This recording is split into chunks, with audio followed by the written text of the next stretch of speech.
जहां देश के प्रधानमंत्री नरेंद्र मोदी हर गरीब परिवार तक आवास और शौचालय पहुंचाने का काम कर रहे हैं, तो वहीं कुछ परिवार ऐसे भी हैं जिनको आवास तो छोड़िए साहब, शौचालय तक नसीब नहीं हुआ। जी हां, हम बात कर रहे हैं इस छोटे कद के परिवार की। ये छोटे कद का परिवार इतना गरीब है कि इनके घर पर सही से छप्पर तक नहीं है। कड़ाके की ठंड हो या झमझमाती बारिश या फिर भीषण गर्मी, ये परिवार इसी फूस के मकान में अपनी जिंदगी काटने को मजबूर है। दरअसल श्रावस्ती के केवटनपुरवा गांव में राजवन अपने भाई और अपनी पत्नी के साथ रहते हैं। राजवन का पूरा परिवार 3 फीट का है। छोटा कद होने के नाते वो कोई भी काम करने में असमर्थ हैं। टूटा हुआ घर जब बरसात में टपकता है तो उनका दिल रोने लगता है। 35 साल उम्र हो गए सर, ना हमको पैसा मिलता है, ना घर मिलता है, ना लेटरिन मिलता है कि हम वही किसे गए मांग खाते हुए। प्रधान से कहा, प्रधान भी नहीं सुना। फिर जाके हम सबसे कहा, वीडियो साहब से कहा, वीडियो साहब ने हमारा कोई ने कार्रवाई नहीं किया।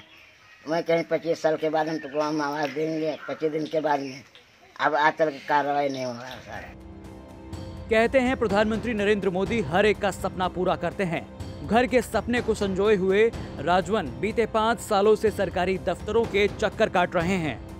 कभी तहसील तो कभी जिला अधिकारी के यहाँ पहुंचकर अपनी दुख भरी दास्तान सुनाते हैं, लेकिन अधिकारी ये कहकर उन्हें भगा देते हैं कि वो इन योजनाओं के पात्र नहीं हैं।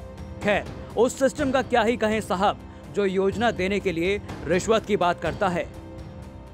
अच्छा बताओ, कहाँ रहते हो, फिर कैसे रहते हो? आप फुसा में, आप देखा जाए फुसा में रहते सर। तो ये चूता भी होगा बारिश में? बारिश में सोता है, जो देखिए अब नखदगिनी कतवा होता है। प्रधान क्या कह रहे हैं? प्रधान कह रहे हैं कि हमको 15,000 रुपया दीजिए तो हम तुम्हारा देंगे।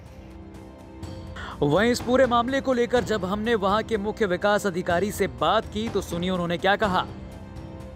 देखिए, हमने लगातार जितने भी आवास आवंटित हो रहे हैं उनकी पात्रता की जांच करके देने की कोशिश की है। तो आप हमारे संज्ञान में ये चीज़ लेके आए तो इसकी हम स्पेसिफिक जांच करा लेंगे। अगर वो पात्र होंगे तो उनको जो सरकारी सुविधाएं उपलब्ध कराई जा सकती हैं वो सारी कराई जाएंगी। सर, उनका कहना कि हमने कई बार उच्च अधिकारियों और प्रधानों से शिकायत पत्र दिए, लेकिन 5 साल बीत चुके, लेकिन हमको अभी कोई सरकारी में हो ये नहीं योजना। देखिए, अगर कोई उच्चाधिकारी की जिम्मेदारी तय करने की दृष्टि आएगी तो वो भी की जाएगी। तो ये मौके पे जाके ही पता चल पाएगा कि किस प्रकार से किस को उन्होंने पत्र दिए या किस के पास है। रही प्रधान की बात, तो अब 25 तारीख के बाद से प्रधान तो ख़त्म हो गए और अब जो है प्रशासक नियुक्त हो गए पूरे प्रदेश भर में।